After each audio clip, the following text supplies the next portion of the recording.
5-dekabr kuni Yandexga ofitsialniy boykot qilingan edi. Hozir Telegram gruppalarda hamma yo'lida Yandexga chiqmagan shofir aka-ukalarimiz polni chaqirib, kuttirib, atkaz qilib o'tirishibdi. Bu holatdan baribir ham zarar qilayotgan kim? Xalq zarar qilyapti, Yandex foyda qilyapti. Chunki mashina kamligini hisobiga Yandex narx-navoni sun'iy oshirib tashagan. Bechora odamlar nima qilish kerak? Boshqa agregatlardan xabari yo'q. Qani shunaqa payt boshqa agregatlar o'zingizlarga klientlarni tortib olinglar.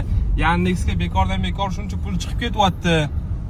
Xo'p, shu kunda ko'p odam chiqmayapti. Men bugun chiqib ko'p pul ishlab olaman degan g'alamis insonlar ham bor taksistlar oramizda, lekin o'shalarni bugun boykot qilgan insonlarimiz, ya'ni shofir aka-ukalarimiz chaqirib, atkaz qilib, ustidan kulib, reytinglarini tushirib tashyapti. Bu qilishdan maqsad nima? Yandex foizlari juda ham baland bo'lib ketgan. Aka-ukalarim, opa-singillarimiz, hamma Yandex chaqiradigan insonlar, mana shunaqa bugun chiqqanlarni o'z holiga keltirib qo'ysalar yaxshi bo'ladi degan umiddamiz.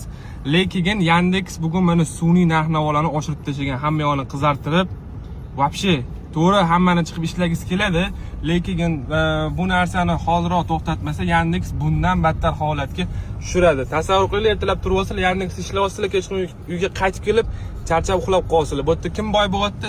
Albatta Yandex boy bo'lyapti. Shuning uchun sun'iy narxlarni oshirish bo'layotgani uchun iloji boricha kommentariyada o'zingizlarning fikringizni qoldiringlar. Yandex haydovchilari hamda Yandex foydalanuvchi klientlari kunuzga qalampirlarni o'zingizlar atmetga qilinglar. Qani bugun Yandex aka-ukalar boykot qilishdi deb ko'rsatinglar.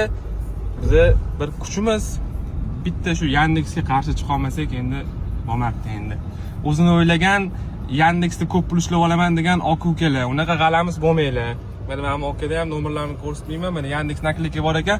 Bilmayman Yandexda ishlayaptilarmi yo'qmi. Xullas, kommentariyada o'zingizlarning fikrlarini qoldiringlar. Yandex komissiyalari juda baland bo'lib ketgan, hamda yo'l kira haqlari ham juda qimmat bo'lib ketgan. O'rtacha misolda 50 ming so'mlik bo'lsa, bitta poyezdkamiz 50 mingdan 20 mingni Yandex komissiya qilib olyapti, 30 ming so'm shofirga qo'yapti. Bu yerda qiladigan ishi shofir qilyapti. Klient prosta taksi topib bergan uchun 20 ming so'm pul to'layapti Yandex. Shu adolatdanmi? Qani fikrlarini qoldiringlar.